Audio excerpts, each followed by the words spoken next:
Have you been noticing extreme fluctuations in your energy lately? Moments where you feel clear, productive, even joyful. And then almost without warning, your energy drops and you think, wow, I need to go lie down right now. Have you found yourself feeling perfectly fine, smiling, engaging, and then out of nowhere, sadness moves in? Maybe your eyes well up and you can't quite explain why. Have you felt the ups and downs, not just emotionally, but in how you're experiencing the world around you? More sensitive, more porous, more easily impacted? If so, this episode is for you. Because what many of us are moving through right now isn't random. What we're navigating is a kind of collective emotional detox and nervous system recalibration.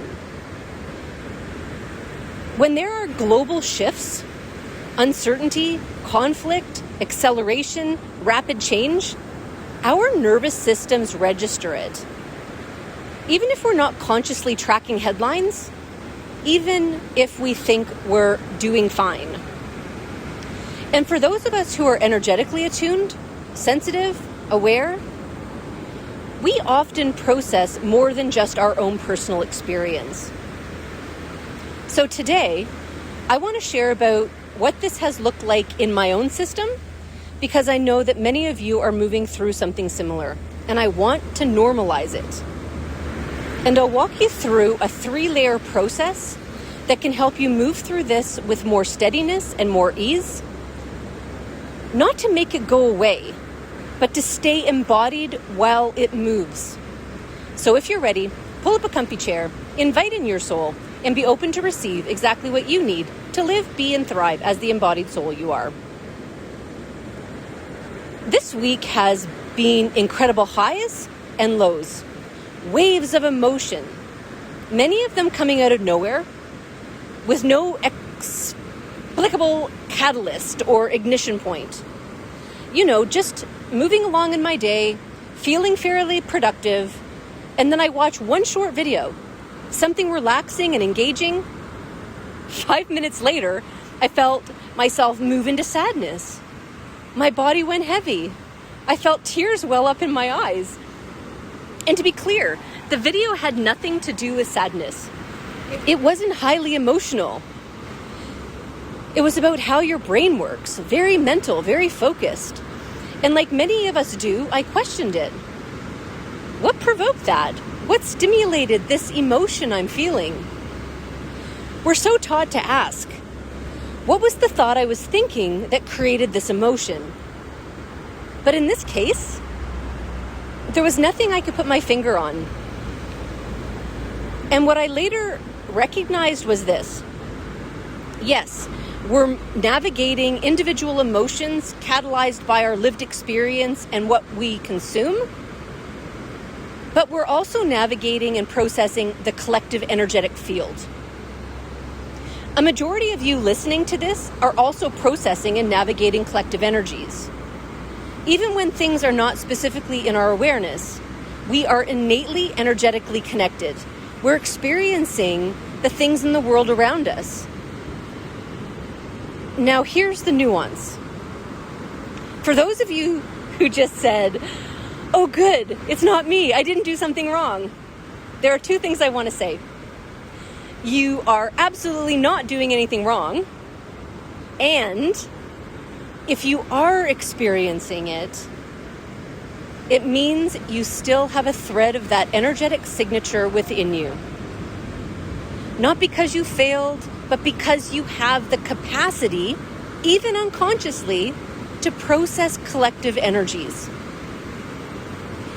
Yes, you still have your own vibrational resonance of that experience within your field, your cells, your mental structure. And you may also be metabolizing it for the collective. So if you've been feeling waves, unidentifiable emotions, ups and downs, know that this is what we're moving through right now. Many are going through it. You are not alone. Even if you don't think you have a reason, know that there's a version of you that is releasing something on a cellular level. Even if it's not a version of you that you are consciously aware of.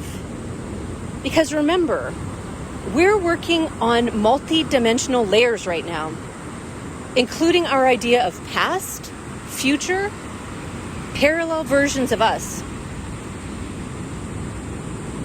So even if it feels disruptive, I don't have time to cry for 15 minutes. This is the opportunity to allow yourself to fully experience it. And this is another place where nuance matters. You may hear me describe this process, my process. You may hear others describe theirs. You may recognize yourself in parts of it. But your experience will be your own. This isn't about copying someone else's way of processing. It isn't about getting it right. It's about learning to stay embodied in your own system while emotions move through. Take what resonates. Leave the rest. Because your nervous system, your history, your timing, your path are unique. And yes, we are connected. We are influenced by the collective. We learn through one another. But this is not a passive way forward. You don't hand your authority to someone else's framework. You don't compare your pace. You don't collapse into fear because someone else moved through something faster or differently. You stay with your body. You stay with your knowing. And from that place, this is how I see it unfolding in 3 layers. Step 1. Regulate first. So before you dive into the emotion, regulate your body. Stabilize enough so that the feeling doesn't overwhelm you. This isn't about calming down so you don't feel. It's about creating enough safety in your system that you can feel without being flooded. What does this look like? There are a number of tools you can use. Here are a few. Use your breath by taking longer exhales than inhales. So for instance, breathe in for a count of 4, and then exhale for a count of 6. Next, bring awareness to your body by placing one hand on your heart and the other hand on your belly and gently breathing. You can run cold water over your wrists or face. You can ground yourself back into the present moment by naming 5 things you see in the room around you. You can lie flat on the floor, letting gravity hold you. You can just gently hum to stimulate the vagus nerve. Choose whichever feel right to you, or something other. Step 2, discern. Once your body and system feel a little steadier, then you can ask yourself, is this mine? Or am I witnessing something move through me? And then allow yourself to notice what you feel, not what you think, what you feel. If it feels sharp and has a story or explanation attached to it, it's likely yours. If it feels diffused, unlocated, untethered, almost a global feeling, it's often collective. If it feels layered, it's likely both. Because remember, even if it's collective, if you're feeling it, there's a thread in you that's ready to clear. And this is where discernment is important. Discernment isn't about identifying the origin of the emotion. It's about staying anchored in your own knowing as you move through it. Discernment means noticing what is yours to move and what is simply moving through the field. Now, community can normalize what you're experiencing. It can help you feel less alone. It can offer language that creates an aha, that's what this is moment. But again, this is not passive work. We are connected. We are collaborative. We learn through each other.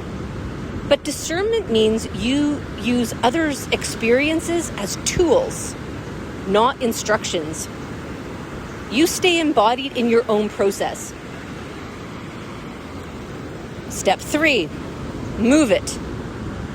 Once you've regulated, once you've discerned what you're touching, then allow it to move. Let it metabolize. This is where you allow the emotion to actually move through your system, even without a visible catalyst in your physical life. And I know some of you get irritated when I say we have to feel what's coming up. But feeling is how we release it. It's how we integrate it. If we don't feel the emotions, they solidify within us. And later, that has its own impact on us, both mentally and physically. So give yourself permission to feel the feelings for as long as you need to. Cry until the tears run out. Get angry until the anger subsides. Just don't direct it at anyone else. Go outside, move your body, run, dance, shake. Scream into a pillow if you need to. Let the energy move. You may also want to journal. Write the frustration out. Let the questions come. The answers will follow. They may come in stillness, in dreams, in a video, in a moment of aha recognition. Intend to receive the answer in a way you will recognize. And as you allow yourself to feel your emotions, you metabolize them. You allow cellular release. You allow energetics to release so they can repattern. New energy begins to fill that space. Something more aligned, more resourced. When emotion is felt and moved, it completes its cycle. What I've noticed is that every layer I move through, another one is waiting for me. Why? Because the nervous system expands in pulses, but we integrate in spirals. This is not a one and done. This is not a destination. This is something we are moving through long term. So it's about learning how to navigate it, learning how to regulate your nervous system through it, learning not to judge it, learning to still give yourself pockets of peace, joy, play, lightness. There's no outrunning it. Because here's the thing, if you don't process your emotions, it doesn't disappear, it hardens. It can turn into irritability. It can turn into numb scrolling. It can turn into snapping at someone you love. It can show up as body tension, headaches, exhaustion that doesn't quite make sense. This isn't punishment. It isn't failure. It's just energy that didn't get to move. And this is why I keep saying, feel what's coming up. Not because we want to live in it, not because we want to make it our identity, but because when you allow it, it moves. Feel the mud on your toes, notice it, experience it, and then keep walking. You don't have to stay there. You don't have to build a house in it. You don't have to make it who you are. Just let it move, and as it moves, something else fills the space. Clarity, lightness, capacity, the vaster you. The goal is not to be unaffected. The goal is to be embodied while affected. I'm sending you so much love as you navigate the energetics of this week and the years ahead. I would love to hear what stood out for you, what you're moving through, what realizations you've had. As we share, we help others feel safe to share as well. If you've loved this episode of Embodied Soul, please like, share, subscribe. It supports getting these messages out to those who need them. And I look forward to being with you again next week on Embodied Soul.